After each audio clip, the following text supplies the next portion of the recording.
Ini kerinduan kami. Ku berikan hatiku dan jiwa kami, semuanya bagimu di dalam hidupku, di setiap waktu. Amin. Nyatakan kami berikan, ku berikan hatiku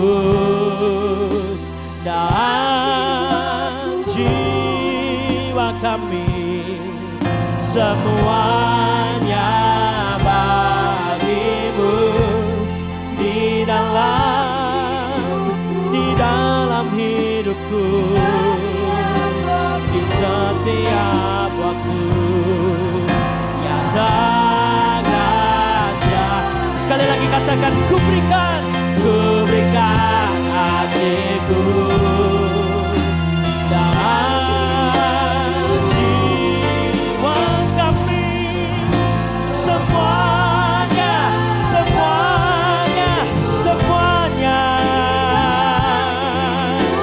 di dalam hidupku, di setiap waktu.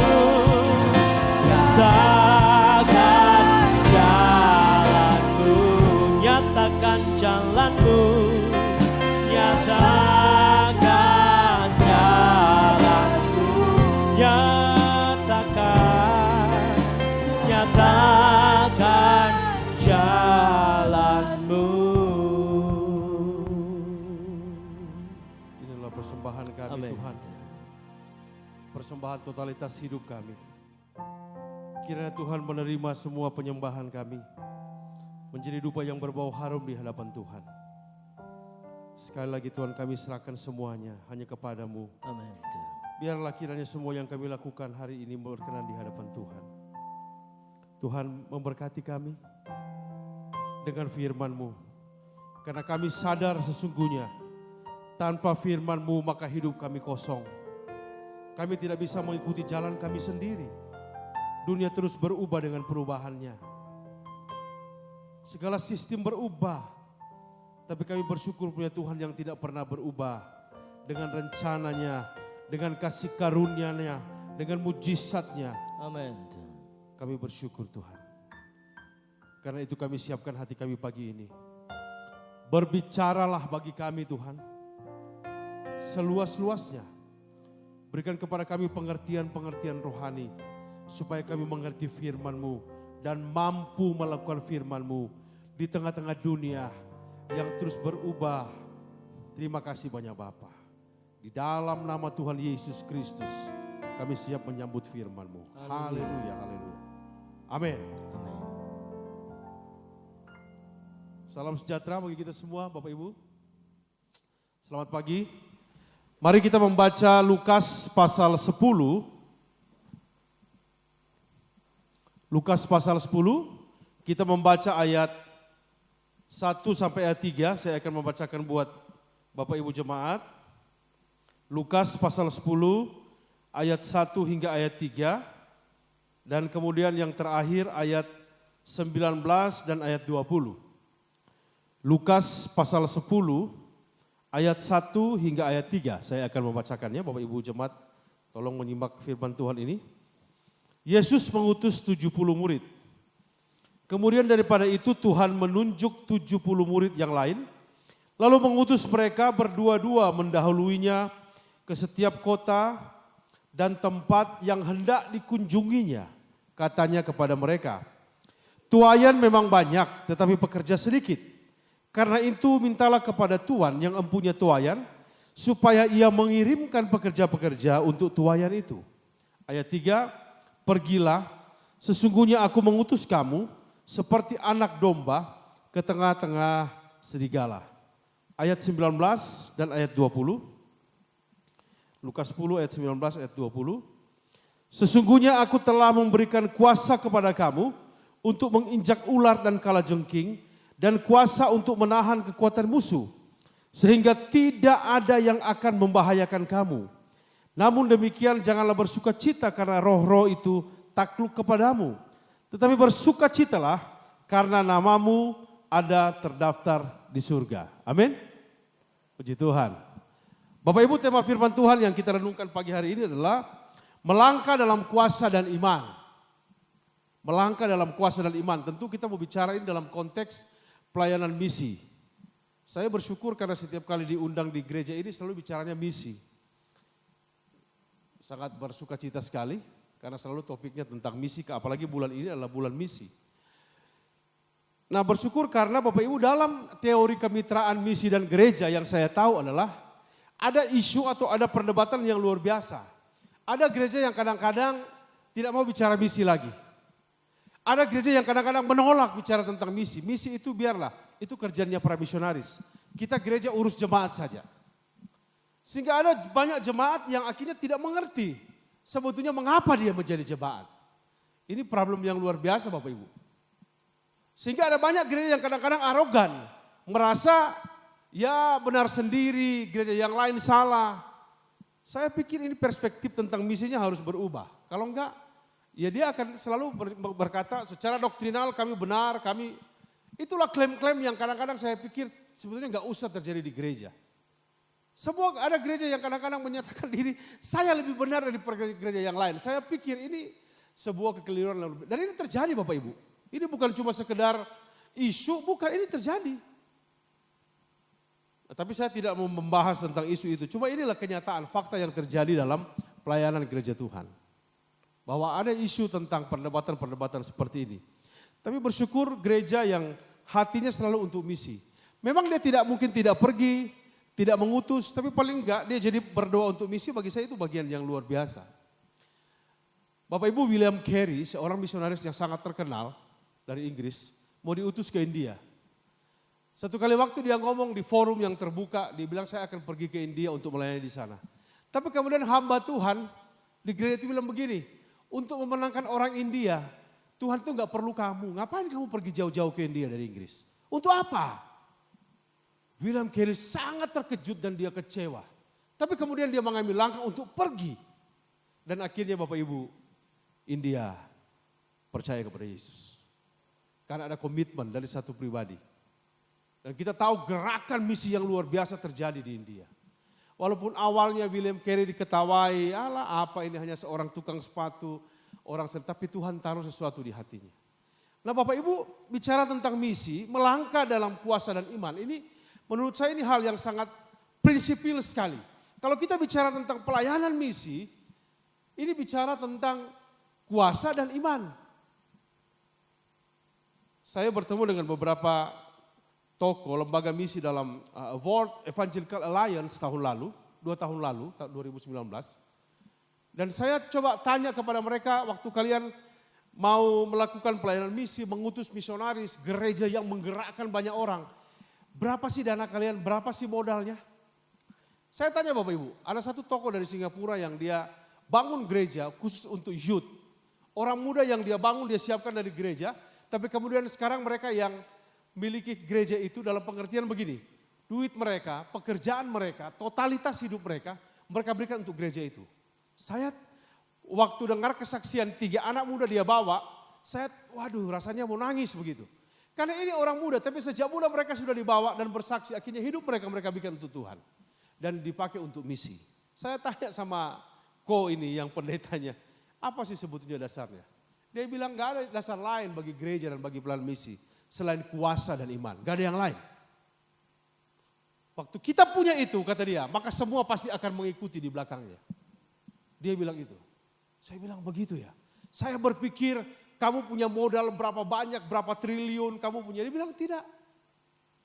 Dan gereja yang dia bangun itu Bapak Ibu, yang youth itu sekarang kelola. Jadi mereka merasa sangat sense of belongingsnya itu luar biasa. Jadi mereka yang terima tamu, yang atur sound mereka, yang main musik mereka sendiri. Gereja itu jadi seperti rupa mereka sendiri. Saya waktu dengar itu dan mereka bersaksi 3 orang anak ini di bawah. Saya bilang luar biasa. Tapi apa di belakang semua itu? Kuasa dan iman, bukan yang lain. Bukan yang lain Bapak Ibu. Nah kalau kita baca teks ini, memang Yesus bicara tentang pengutusan. Maka yang pertama adalah yang perlu kita lihat adalah hakikat melangkah dalam kuasa iman. Gereja perlu sadar, kita sebagai orang percaya ini harus sadar. Bahwa Yesus Kristus kepala gereja itu mengutus umatnya untuk pergi menyampaikan kabar baik itu kepada dunia. Kita harus tahu ini dulu. Karena kadang-kadang banyak orang datang ke gereja tapi dia tidak mengerti mengapa dia datang ke gereja. Dia hanya sibuk-sibuk terlingkar dengan kebutuhan personalnya, kebutuhan pribadinya. Dia hanya terpuruk dengan masalah-masalah pribadinya. Maka tidak ada lagi spirit ini. Yesus panggil kita, selamatkan kita untuk sesuatu yang besar dan mulia. Apa itu? Penjangkauan jiwa. Gak ada yang lain Bapak Ibu. Saya belajar teologi tinggi-tinggi, saya akhirnya merenung. Teologi saya boleh tinggi, belajar sampai program PhD lah, sampai apalah namanya. Tapi kalau spiritnya bukan untuk penjangkauan, gak ada artinya teologi saya. Saya sampai di titik itu Bapak Ibu sekarang. Saya punya gelar doktor teologi, tapi kalau saya tidak pernah menyampaikan Injil, gak ada artinya gelar itu. Saya makanya kagum dengan komunitas gereja ini. Ada yang penginjilan di pasar, ada yang hebat sekali. Orang kadang-kadang Bapak Ibu takut undang saya untuk khotbah di gereja karena terlalu tinggi gelar teologianya. Saya kadang-kadang menangis. Salah saya ini sekolah teologi. Serius Bapak Ibu. Sampai ada gereja di kampung-kampung, di Ngantang, di Kasembon. Dulu waktu saya masih mahasiswa mereka undang saya khotbah. Sekarang sudah takut lagi, sudah takut. Karena mereka pikir mau bayar pakai apa ya? Saya kadang-kadang menangis, Tuhan gelar doktor teologi ini jadi salah. Padahal saya sendiri gak berpikir begitu Bapak Ibu. Karena teologi apapun ilmunya, kalau tidak ada motivasi tertinggi, penjangkauan jiwa, pengutusan, gak ada artinya teologi itu. Gak ada artinya. Saya Bapak Ibu bertemu dengan begitu banyak teolog di Indonesia ini. Jago ngomong teologi, ngomong tentang Tuhan, jago. Mereka memahami Tuhan, tapi mereka tidak mengalami Tuhan. Ini dua hal yang berbeda Bapak Ibu. Jadi waktu bicara tentang jiwa. Waktu saya sharing, saya pelayanan ke daerah, naik ojek, jatuh dalam got, kemudian khotbah pakai celana pendek, luka-luka masih pakai helm. Karena suku-suku itu begitu rindu menantikan. Mereka ketawain saya, kamu ngapain? Untuk apa? Wasting time, buang waktu, gak ada artinya. Tapi saya baca Alkitab Bapak Ibu, Yesus memanggil 12 murid, tidak berhenti sampai di situ. Di teks ini kita lihat, dia kemudian mengutus 70 orang lagi. Jadi penginjilan, pengutusan, memenangkan jiwa, itu memang spiritnya Yesus, gak ada yang lain. Gak ada yang lain, dia gak berhenti. Dia gak berhenti hanya sampai di 12 murid Bapak Ibu, ingat baik-baik. Dicatat di teks kita ini. Kemudian dia mengutus 70 orang lagi. Dan saya waktu membaca teks ini terharu, oleh karena penulis menulis kata Tuhan di sini. Istilah kurios yang dipakai. Maka jelas sekali siapa yang mengutus kita, itu Tuhan Bapak Ibu. Bukan yang lain. Amin. Kita harus yakini ini dulu. Karena kadang-kadang ada orang berpikir saya diutus ke sana karena lembaga ini, badan misi ini, karena gereja ini, hati-hati. Kita harus paham betul bahwa yang mengutus kita itulah Tuhan, kepala gereja. Dan Bapak Ibu apakah sudah berhenti sampai dulu, hanya sampai kepada pengutusan 70? Tidak. Memang ada sedikit perdebatan, ada yang bilang 72 orang, ada yang bilang 70 orang.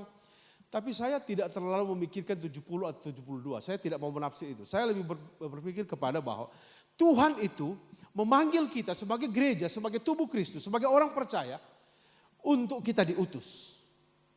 Ini tidak bicara 70 atau 72 atau jumlahnya, saya tidak terlalu mau masuk di penafsiran masalah angka itu. Karena hakikatnya yang paling utama adalah Tuhan memanggil kita untuk mengutus kita ke dalam dunia ini untuk menjabarkan kabar baik itu. Itulah tanggung jawab yang dia berikan kepada kita. Dan yang menariknya adalah Bapak Ibu, ketika dia mengutus dalam konsep di sini dia katakan mereka disuruh pergi berdua-dua. Kok enggak sendiri-sendiri ya? Kenapa berdua-dua? Karena yang Yesus mau, mereka sungguh-sungguh menjadi saksi Kristus. Kenapa berdua? Supaya kesaksian yang mereka sampaikan ini betul-betul sah dan dapat dipercaya. Kalau diutus satu orang, jangan-jangan satu ini bohong. Dan ada begitu banyak kan Bapak Ibu manipulasi tentang Tuhan ini kan, banyak sekali. Dia ngomong tentang Tuhan bicara, padahal bukan dia sebetulnya. Makanya Yesus bilang diutus berdua. Harus dua-dua. Supaya ada saksi. Kalau dia ngomong tentang ini, oh benar. Dia ngomongnya benar. Itu maksudnya berdua di sini. Supaya ada satu yang memberikan konfirmasi, peneguhan terhadap berita yang disampaikan itu. Tetapi Bapak Ibu tidak hanya berhenti sampai di situ juga. Yang menarik adalah kita harus sadar betul bahwa ketika Tuhan mengutus kita masuk di dalam dunia ini, di dalam pekerjaan kita, dalam kehidupan sosial kita harus ingat baik-baik. Kita harus pegang bersama bahwa kita adalah utusan Tuhan untuk dunia ini. Ketika kita ada di dalam dunia ini, kadang-kadang orang berpikir, sudahlah aman itu kan diutus Tuhan. Yesus ingatkan kepada kita. Dia mengutus apa Bapak Ibu? Domba ke tengah-tengah serigala. Kita harus ingat kenapa Yesus memberikan metafora ini. Untuk memberikan penegasan kepada kita bahwa kita ini masuk dalam dunia yang begitu berbahaya. Tetapi kita nggak perlu takut dalam dunia berbahaya itu karena ada Tuhan. Ini analogi domba masuk tengah serigala, mau diapain domba ini? Emang domba punya kekuatan untuk hadapi serigala Bapak Ibu? Nggak ada. Tuhan ingin jelaskan kepada kita bahwa kita dalam pekerjaan kita, dalam pelayanan kita, dalam rumah tangga kita, dalam pelayanan misi kita bergantung sepenuhnya hanya kepada Tuhan. Bukan kepada yang lain. Itu maksudnya. Karena dia kasih analogi ini. Kita ini seperti domba dimasukkan di kandang serigala. Artinya apa? Tinggal dimakan. Domba mau lawan serigala, mau pakai apa Bapak Ibu? Bapak Ibu tahu kenapa selalu kita dianalogikan seperti domba, gembala dan domba, gembala dan domba. Karena domba itu kan binatang yang sangat lemah. Bapak Ibu satu kali coba kalau misalnya pernah ketemu gitu ya. Saya pernah membaca di satu catatan, domba itu karena saking lemahnya, dia hanya lihat, kalau dia lagi, kenapa Alkitab bilang menuntun aku di air yang tenang. Karena kalau mau minum, domba mau minum itu airnya itu harus tenang. Gak boleh ada ada kayak riak-riak, gak boleh, dia gak akan mau. Tapi waktu dia lagi minum di air tenang, lalu kemudian ada muncul sesuatu, dia pasti akan langsung masuk ke cebur di dalam air. Domba itu begitu lemah sekali, makanya gambaran ini diberikan kepada kita. Bahwa kita ini perlu yang namanya Gembala Agung, itulah Yesus Kristus. Saya mau katakan Bapak Ibu, bahwa di dalam kekristenan sebetulnya tidak ada tempat bagi kesombongan. Saya bolak-balik cerita ini, sampaikan ini. Karena saya melihat ada banyak gereja, ada banyak orang percaya.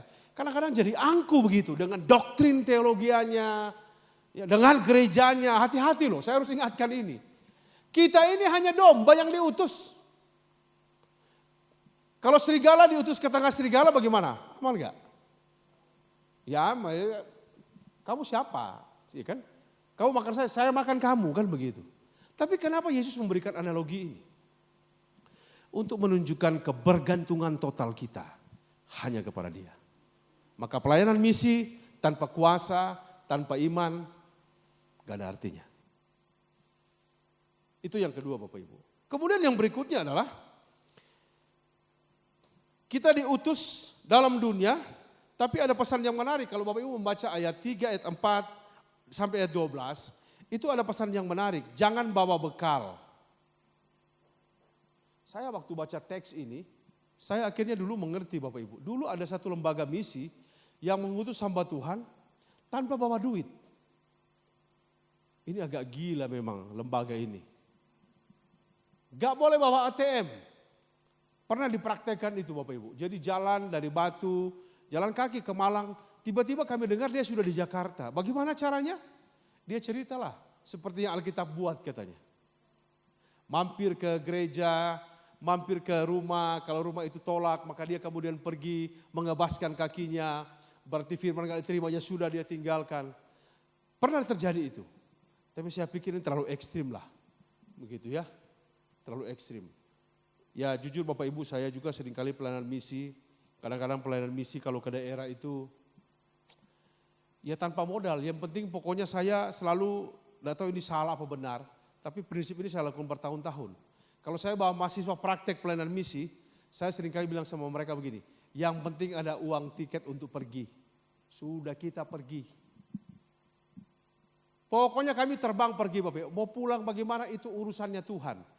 Apakah ini konsepnya salah atau apakah ini iman atau nekat? Enggak tahu. Tapi yang terjadi selama ini begitu Bapak Ibu. Saya pergi bawa tim 5 orang, 6 orang. Ada tiket pergi sampai ke tempat. Sampai di sana, ya sudah kita pelayanan saja. Dan waktu mau pulang, tiba-tiba ada orang yang gak tahu perpuluhannya suka nyasar begitu. Tiba-tiba nelpon saya, Pak Pendeta, ada perpuluhan nyasar nih. Saya mau kasih duit. Itulah doa kami untuk tiket 6 orang pulang. Seringkali terjadi itu Bapak Ibu. Di dunia yang sudah canggih seperti ini, masih terjadi apa yang Alkitab tulis. Masih terjadi. Alkitab masih relevan dengan zaman ini, masih relevan. Jadi kalau orang bilang Tuhan, mujizat Tuhan gak ada. Saya gak percaya Bapak Ibu, saya masih percaya Tuhan masih bekerja sampai hari ini. Dunia boleh berubah, pandemi boleh terjadi, perkembangan teknologi boleh, silakan. Tapi Alkitab masih relevan. Masih relevan. Maka jangan pernah tinggalkan. Jangan pernah jauhkan Alkitab. Karena pelayanan-pelayanan kita itu Bapak Ibu benar. Kita bertemu dengan begitu banyak tantangan dalam pelayanan kita. Tapi tidak usah takut. Kalau kita mengerti siapa yang mengutus kita. Siapa di belakang kita. Maka dia pasti akan memberikan jaminan bagi kita. Amin.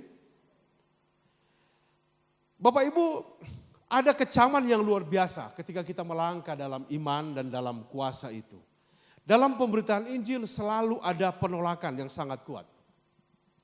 Tapi hal ini bukan menjadi penghalang utama dalam pemberitaan Injil. Saya ditanya oleh seorang misionaris begini, Pak Pendeta, kalau menjadi misionaris itu kan sulit katanya. Satu, dia harus belajar bahasa daerah di mana kalau diutus ke luar negeri misalnya. Saya bertemu Bapak Ibu, mereka mengalami kesulitan yang luar biasa. Sehingga banyak misionaris yang akhirnya mundur juga dari pekerjaan Tuhan. Akhirnya jadi pengusaha, jadi misionaris itu susah Pak. Akhirnya banyak yang mundur Bapak Ibu. Lalu saya coba teliti, selidiki, sebetulnya problemnya di mana sih? Problem di bahasa, problem di budaya, problem duit, atau problem apa? Problem utama misi, bukan di budaya, bukan di duit, bukan. Tapi problem utama adalah di diri orang itu sendiri. Itu problemnya. Saya kalau dengar cerita Ibu Gembala ini, waduh, umur sudah berapa ya Ibu? 70-an lebih. Tapi masih mau penginjilan. Saya kadang-kadang masih muda, masih 40-an. Bisa enggak ya? Saya sesemangat beliau.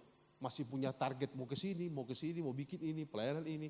Memang pendekatan penjangkauan beliau kan lewat sekolah minggu ya Bapak Ibu. Dan saya rasa ini salah satu kekuatan yang dilupakan gereja. Gereja kalau udah lupa generasi, siap-siap aja lah. Tinggal jadi cerita. Ya kan?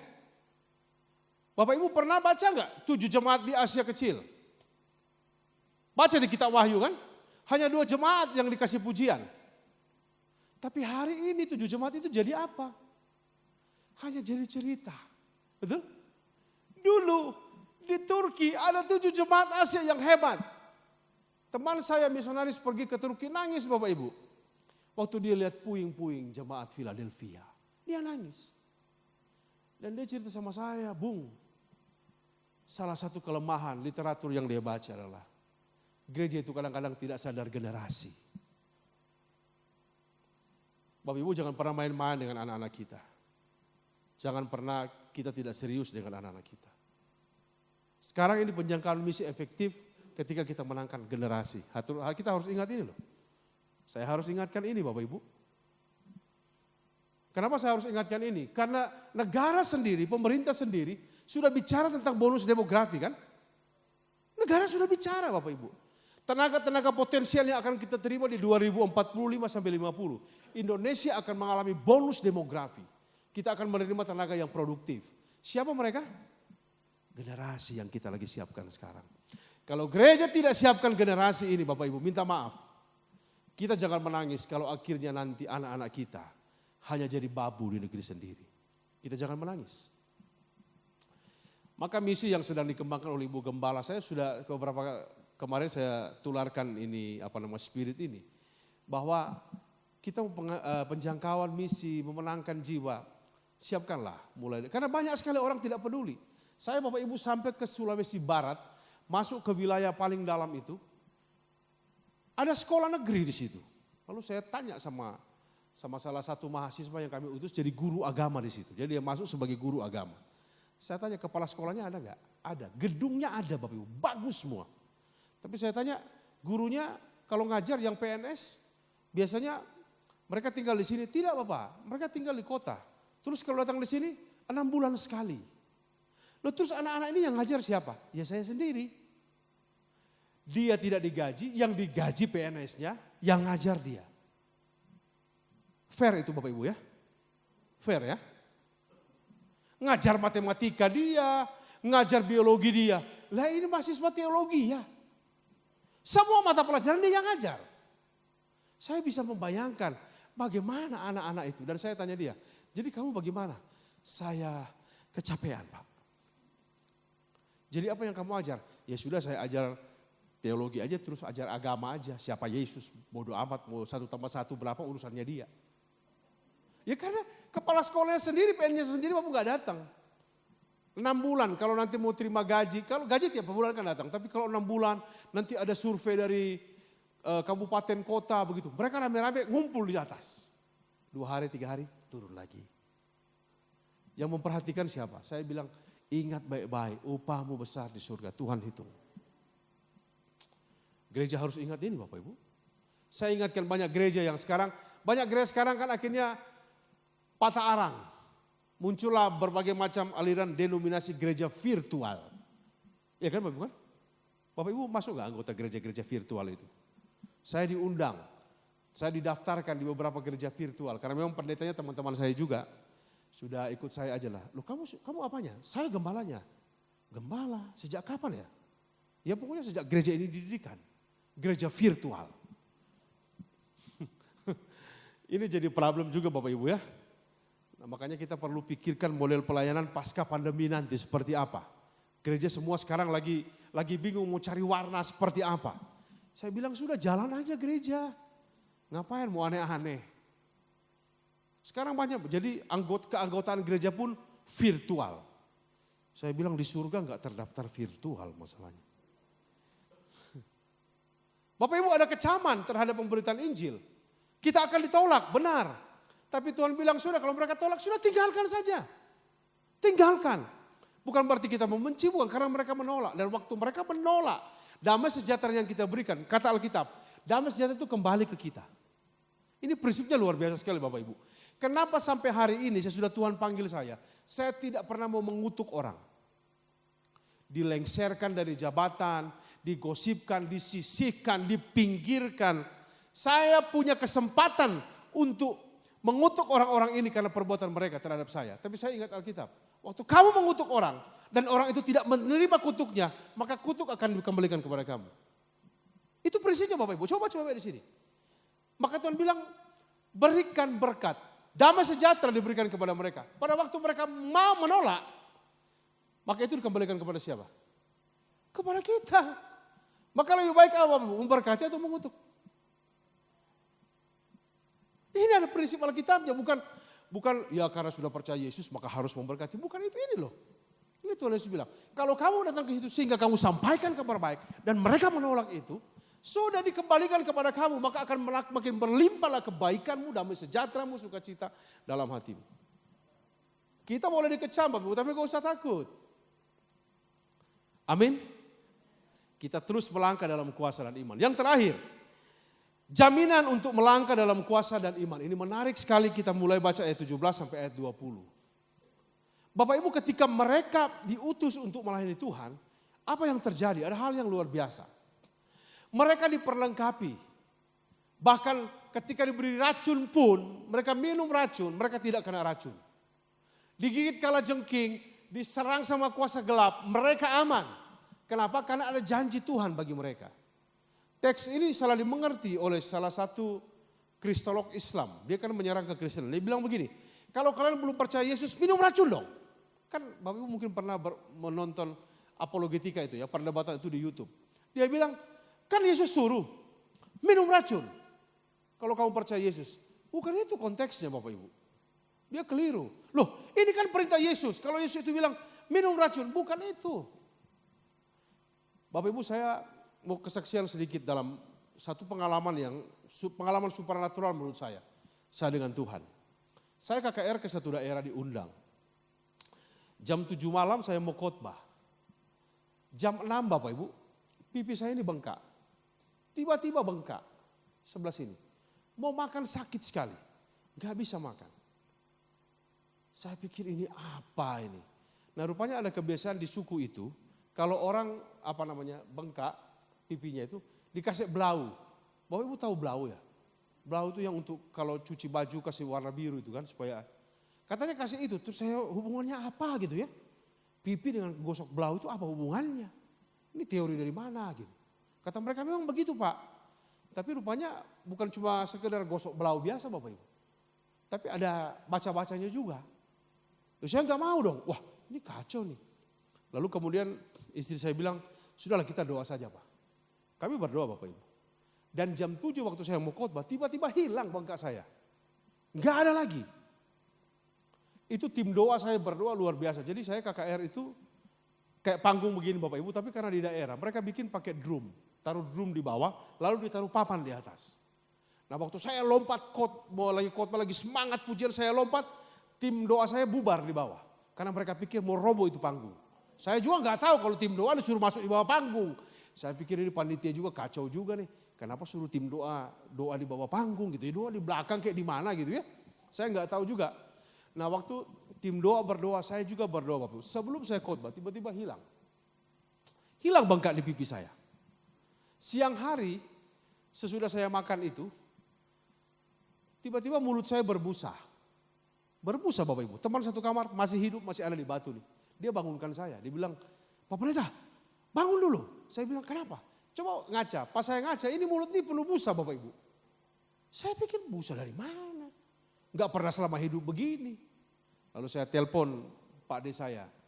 Ini apa, gejala apa? Dia bilang sudah kamu itu diserang pasti.